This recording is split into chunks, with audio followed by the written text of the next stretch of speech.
Iba niyan mga ka-altcoin buyer.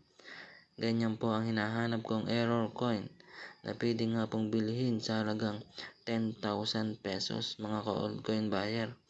At yan nga po ay tinatawag na wrong planchant. Yan po ay napakabihira mangyari sapagkat siguro pa 1 in a 1,000 na print ng barya, lumalabas po ang isang ganyan. Kaya nga po kung makakakita kayo niyan ay napakaswerte nyo na sapagkat yan po ay bibili sa inyo sa halagang 10,000 pesos o higit pa.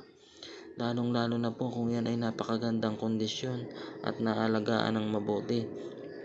Kaya kung makakita po kayo ng ganyang klaseng error coin na wrong planchant, ay mag-message lamang po kayo dito sa ating FB page Altcoin Buyer at sigurado po yan po ay pag-aagawan ng mga kolektor.